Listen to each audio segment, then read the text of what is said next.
What if I told you that the coldest, most calculating and manipulative people aren't always the most dangerous, but often the most successful? What if everything you were taught about being good, noble, and righteous is exactly what's keeping you from seeing how the game is truly played? We live in a world where the naive get broken, and those who learn to master their darkness survive. This isn't about becoming evil. It's about understanding how the human mind operates when it stops acting out of guilt and starts acting with strategy. Because there's a kind of intelligence they never teach in school. One that doesn't appear on academic tests. One that doesn't make you a good person, but it gives you power. They call it dark intelligence. And today you're going to discover whether you have it, or if you'll keep being used by those who do. There are people who have spent their entire lives doing everything the right way. They're polite, helpful, honest. They follow the rules, believe in fairness, and trust that the good they give to the world will somehow come back to them. But eventually, they learn a truth no one ever warned them about. The world doesn't reward innocent goodness. Society is designed to take advantage of those who don't know how to protect themselves. Human relationships, as beautiful as we like to imagine them, are laced with interest, convenience, and subtle manipulation. And if you can't read those dynamics, you'll always live at the bottom of the hierarchy. You'll always be the one who gives but rarely receives, the one who understands everyone, yet is never understood, the one who loves deeply, but ends up forgotten. Machiavelli understood this centuries ago. In The Prince, he didn't teach cruelty. He taught awareness. He wasn't promoting evil. He was exposing how power works. He said a ruler shouldn't be good by default but effective according to the circumstances. Morality can be useful, but it can also be a trap when applied without strategy. Because sometimes being too good isn't virtue. It's weakness in disguise. Dark intelligence is born from that awareness. It's not malice. It's clarity without idealism. It's seeing the world as it truly is. That not everyone who smiles at you respects you, that words are often used as bait, and that silence can reveal more than 1,000 gestures. It's the ability to read energy, intentions, and motives with surgical precision. And above all, it's making one crucial decision: to stop giving yourself away to a world that only knows how to take. This isn't about becoming cruel. It's about becoming unpredictable. About understanding that showing your vulnerability doesn't always make you human. Sometimes it makes you prey. If you don't learn to use your shadow as armor, someone else will use your light as a weapon against you. There's a word most people fear: manipulation. We imagine it as something evil, a dirty trick used only by the wicked. But the truth is, everyone manipulates, and everyone gets manipulated. The difference lies in who does it consciously, and who doesn't even realize it's happening. Dark intelligence doesn't turn you into a monster.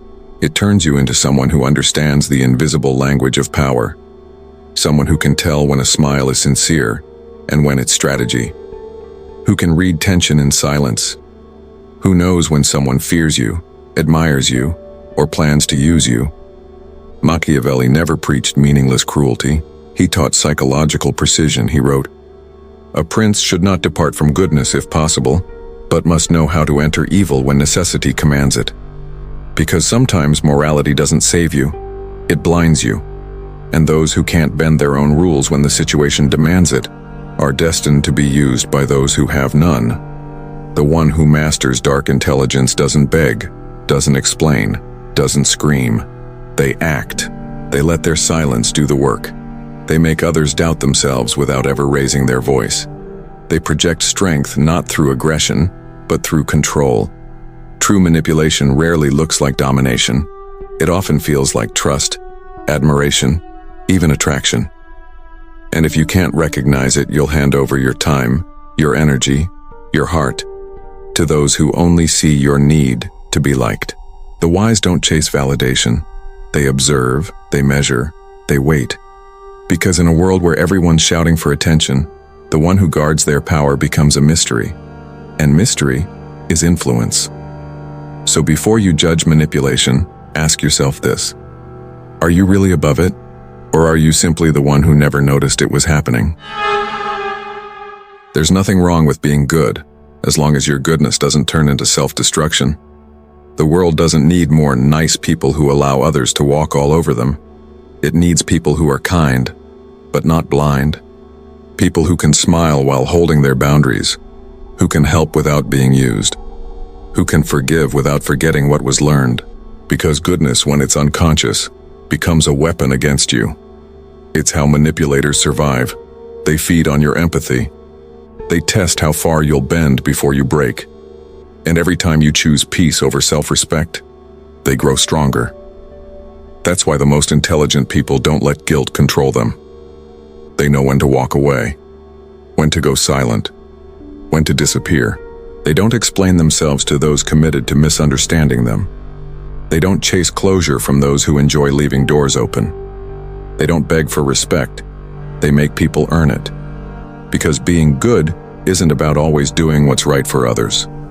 It's about doing what's right for yourself, even when it makes others uncomfortable. There's a quote that says, "The lion doesn't need to roar to be feared." That's what dark intelligence feels like.